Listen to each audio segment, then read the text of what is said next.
Yes, sir. I'm there. I believe on line 8, that is you talking, is it not? Yes, sir.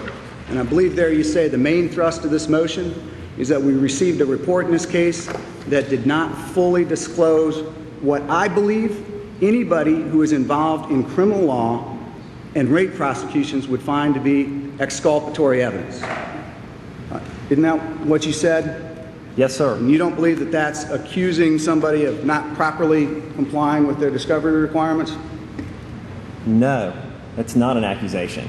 What that says is this information is information that I believe anybody, and we believe anybody who's involved in a rape prosecution would understand was exculpatory evidence, and it wasn't contained in the report we got. And this request and this hearing is about finding out why.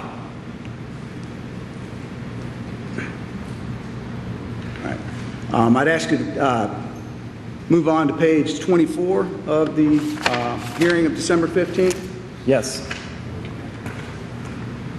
And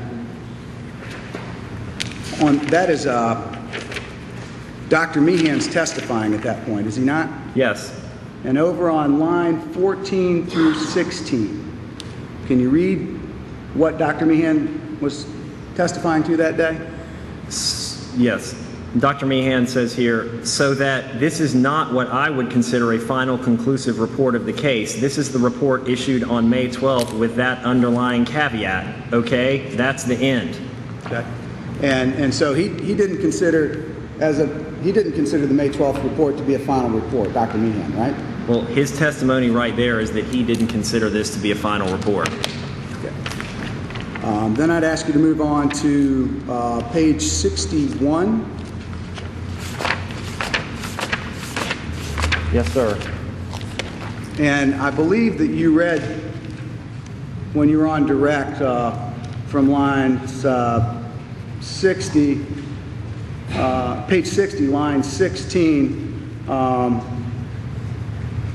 where, let's read that again, because I think over on the next page you didn't go over a portion of the wording. So if you could start there on line 16 of page 60 and start reading into the record, please. Line 16 of page 60? 60, yes, sir. 60, okay. This is Dr. Meehan's answer to one of my questions. I don't think he told me specifically to write it that way. I think we were in agreement that the alternative would have been, as I said earlier, to produce names and profiles of everybody in the case. And I do believe it initiated with me, not with Mr. Nifong, the concern that we had evidence coming in, reference specimens. I had no idea who these people were, where they were coming from. They could have been the bus driver, okay? And so my concern was that that's going to come out and get available to the media, and just being associated by name and that a DNA profile was done, I expressed that concern, and Mr. Nifong agreed with me that it was okay to do this. Do you want me to keep going? Yes, please. Question. So Mr. Nifong agreed with you that it was okay to not report male DNA findings on multiple rape kit items? Answer, no. Mr. Nifong agreed that it was okay to report the evidence items and reference items that matched. Question, but at the same time, he knew that there were male DNA characteristics on some of those rape kit items that didn't match reference swabs, correct? Answer, I'd have to assume that he did know that, right. Question, and he asked you to create a report that didn't show that, is that correct? Answer, well, those weren't his words. He didn't ask me specifically to exclude those, okay? And I think we're splitting hairs and you're looking for language. Mr. Nifong did not request that I exclude data from evidence specimens specifically. Question, okay, let me ask you, whose privacy would it have violated if you had simply reported the male DNA characteristics found on multiple rape kit items from multiple different males who you didn't have reference swabs for? Whose privacy would it violate? Thank you, Mr. Thank you. Thank you. If you could move on to... We do have a transcript, you know. Oh, I'm sorry. If you could go on page 90, lines 10 through 23. I believe you on direct were talking about Mr. Nifong's questioning of Dr. Meehan about his previous testimony. I'd ask you to read only page 90, lines 11 through 24. Do you mind if I look at one thing real quickly? I didn't hear the reference to you. Page 90, Okay. line 11 through 24. Page 9, I think this is Mr. Nifong. It is Mr. Nifong's questioning of Dr. Meehan. Okay, page 90, line 11. Yes, sir. Question, did you attempt to put in less than the full truth with respect to this? Answer, no.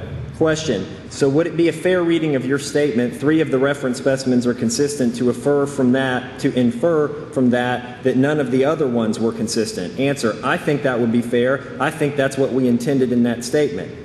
Just tell me when to stop. Okay. Question, did anyone ever tell you to conceal or hide any of your results from anybody? Answer, no. Question, did anybody ever tell you who you were supposed to come up with results of, who we wanted you to pick? Answer, no, that's, yeah.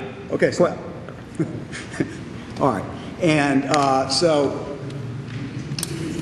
changing subject a bit, but keeping on the December 15th hearing, you filed a motion December 13th where you requested certain relief. The first one would be to get a report. The second one would be to be able to cross-examine Dr. Meehan. Is that correct? Yes, sir. And I believe that, and Dr. Meehan was there on the 15th, is that right? Yes, sir. And I believe that you would have preferred not to cross-examine him that day, but it was ultimately determined to go ahead and examine Dr. Meehan on that day. Is that right?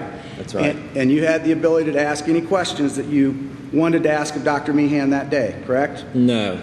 The scope of my inquiry was limited by Judge Smith to the issues that were raised in the motion. He did not allow me to ask additional questions about other issues related to the DNA. Okay, but you were able to ask any questions of Dr. Meehan that related to the concerns that you raised in your motion, is that right?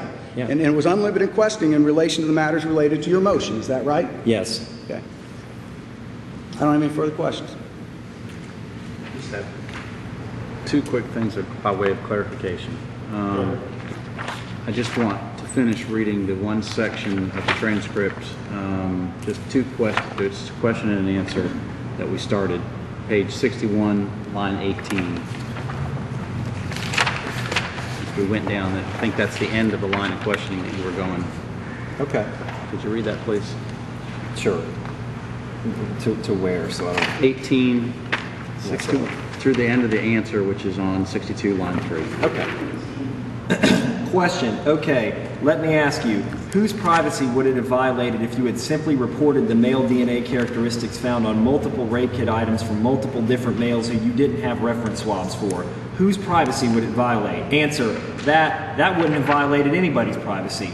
But it got enveloped into the whole process of just limiting the report to those matches. And I think from my point of view, and I'm not a lawyer in the case, from my point of view, if there's no match found, then it's a strong implication of an exclusion. One other thing, Mr. Witt asked you some questions about Exhibit 221, the order, the June 22nd order, and I just wanted to clarify one point on that, please. Okay. He asked you about whether or not the order required Mr. Nifong as the state to produce the results of tests and examinations. There are 2 portions of that order. There's paragraph 1 and paragraph 2. Is that right? Right. And in paragraph 1 of the order, Mr. Witt was asking about paragraph 2, but in paragraph 1 of the order, does it in fact require the state to produce any results of tests and examinations? Yes, it does. And is there any time qualification on that? No. And does it also require the state to produce statements, including oral statements, which shall be in writing or recorded form? Yes, it does. That's all the questions I have. Mr. Cooney, I see you just came in. Do you have anything to report from your mission? I do, Mr. Chairman. I have spoken with Jim Cooney here instead of the special prosecutor's office. They had given consent for modification of the order under seal. I just got off the phone with Judge Smith. He has instructed me that I have his permission to modify the order to permit publication of pages